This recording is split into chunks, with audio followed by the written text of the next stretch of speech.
అసలు ప్రభుత్వాలు ఎందుకు భూమి కేటాయింపులు చేస్తాయి? ప్రైవేట్ రంగంలో ఉండే పారిశ్రామికవేత్తలకి ఉపాధి కల్పన కోసం ఉద్యోగాలు ఇస్తారు పిల్లలకి, మన పిల్లలకి, మన రాష్ట్రంలో అనే ఉద్దేశం ఒకటైతే, రెండవది కంపెనీ పెట్టినప్పుడు సహజంగానే కంపెనీ ట్యాక్సులు కడుతుంది, రాష్ట్ర ఆదాయం పెరుగుతుంది, ఎకనామిక్ యాక్టివిటీ వస్తుంది. ఈ ఉద్దేశంతో మనం రాయితీలు ఇచ్చి భూ కేటాయింపులు చేస్తాం. ఇది ఈ ప్రభుత్వం ఆ ప్రభుత్వం అని కాదు. స్వాతంత్రం వచ్చిన నాటి నుంచి భారతదేశంలో ప్రతి ప్రభుత్వం, కాంగ్రెస్ ఉన్నా, తర్వాత టీడీపీ ఉన్నా, మొన్నటిదాకా బీఆర్ఎస్ ఉన్నా, ఎవరున్నా పారిశ్రామికవేత్తలకు, ప్రైవేట్ పెట్టుబడులకు స్వాగతం పలకడం అనేది ఒక ఆనవాయితీగా వస్తూ ఉన్నది. అయితే 10 ఏళ్ళు మేము ప్రభుత్వంలో ఉన్నప్పుడు మా దగ్గరికి చాలామంది వచ్చారు.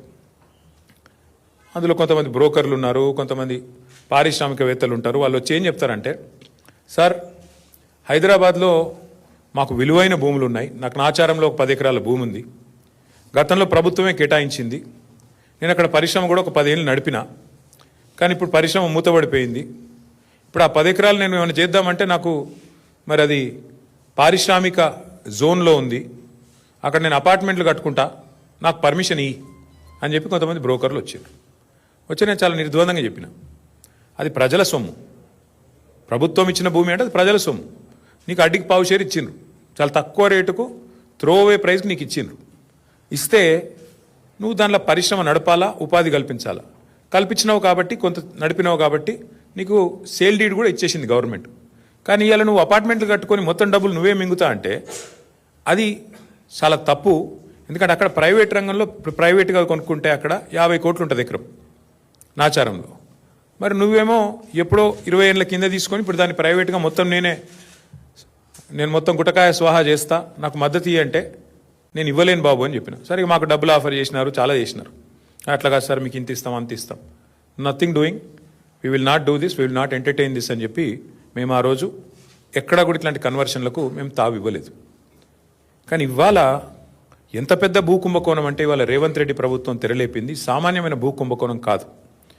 1 కాదు 2 కాదు, హైదరాబాద్లో చాలా చాలా పెద్ద ఎత్తున మన దగ్గర పారిశ్రామిక వాడలు ఉన్నాయి. ఉదాహరణకి హైదరాబాద్ నడిబొడ్డున అజామాబాద్ ఇండస్ట్రియల్ ఏరియా ఉంటుంది, పక్కనే బాలానగర్, కుకట్పల్లి, జీడిమెట్ల, నాచారం, మల్లాపూర్, ఇంకా చాలా ఉన్నాయి చుట్టూ పారిశ్రామిక వాడలు హైదరాబాద్లో ఓఆర్ఆర్ లోపల బోలెడు ఉన్నాయి. ఎక్కడ కూడా ఇవాళ మార్కెట్లో మీరు చూసినట్టయితే అక్కడ ఎకరం 40-50 కోట్లకు తక్కువ ఎక్కడ ఉండదు.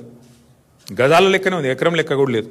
గజాల చొప్పున 2 లక్షలు, 1-1.5 గజానికి ఈ స్థాయిలోనే ఉంటుంది.